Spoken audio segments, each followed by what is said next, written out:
Para wargi Galuh anu kusim kuring hormat.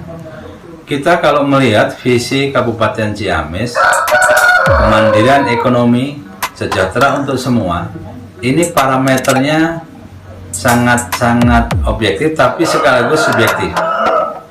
Parameter mengukur kemandirian ekonomi ada mikro, ada makro.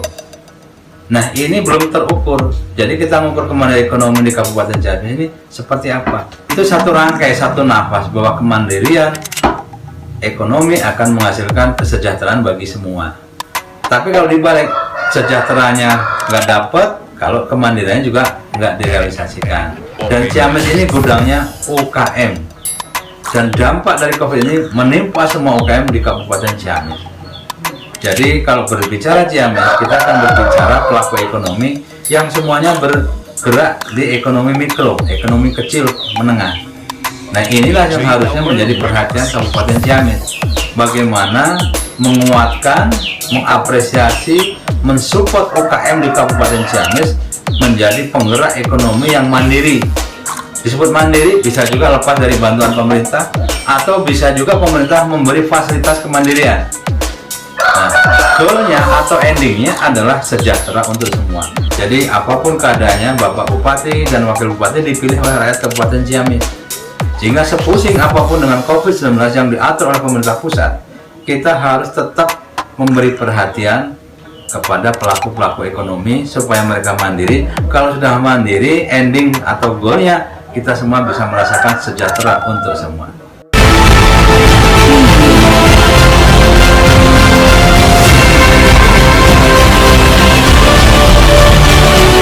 Mencermati perkembangan Kabupaten Ciamis dalam 3 tahun terakhir, satu sisi kita prihatin karena COVID-19, tapi satu sisi kita juga prihatin karena pembangunan Kabupaten Ciamis terhambat. Kalau kita berbicara pembangunan Kabupaten Ciamis terhambat, semua mata tertuju kepada COVID-19. Pertanyaan kami adalah, apa sih yang sudah dilakukan oleh Bupati Kabupaten Ciamis, Bapak Herdiat Sunaria dengan Pak Yana Deputra ini ya?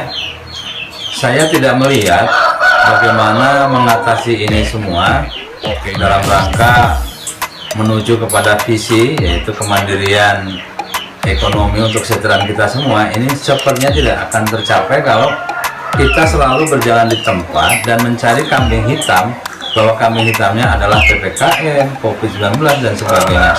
Kalau kita berbicara visi, mestinya bupati ini memang bupati yang entrepreneur, bukan bupati biasa hanya melaksanakan tupoksi sesuai yang diatur oleh protokol oleh di Pemda ya, bukan. Saya belum membayangkan bahwa Pak Bupati ini memang visioner. Dia betul-betul tahu membaca peluang bisnis di Kabupaten Ciamis. Tapi 3 tahun terakhir ini, selain memang keadaan COVID-19, tapi pengembangan ekonomi kecil, pengembangan untuk potensi yang lain nyaris tidak tergarap, karena semua kembali ke anggaran, kembali kepada kebijakan pusat. Nah, sisa jabatan kedua tahun ini, kami berharap Pak Bupati ini mulai tancap gas, mulai realisasikan visi misi yang kemarin ditetapkan menjadi visi Kabupaten Ciamis. Dan memang kalau kita berbicara realisasi janji-janji beliau, sebagian sudah dilaksanakan. Tapi khusus kemandirian untuk kesejahteraan kita semua, ya barangkali perlu ditinjau ulang.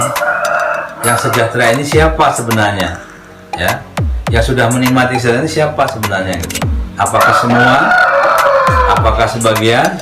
Kita akan evaluasi menjelang pilkada ini ya. Kalau misalnya Pak Herdiat nggak cepat-cepat merealisasikan, apalagi mencari terobosan untuk mempercepat ya pembangunan Kabupaten Ciamis, nampaknya pilkada 2024 yang akan datang, kesempatan ini ya akan lewat begitu saja, sehingga yang ada hanya rutinitas ganti bupati, tapi keadaan Kabupaten Ciamis tidak pernah berubah. Dan berapa kali ganti bupati, Kabupaten Ciamis tetap dingin, tetap nyaman, tapi kemajuannya lambat.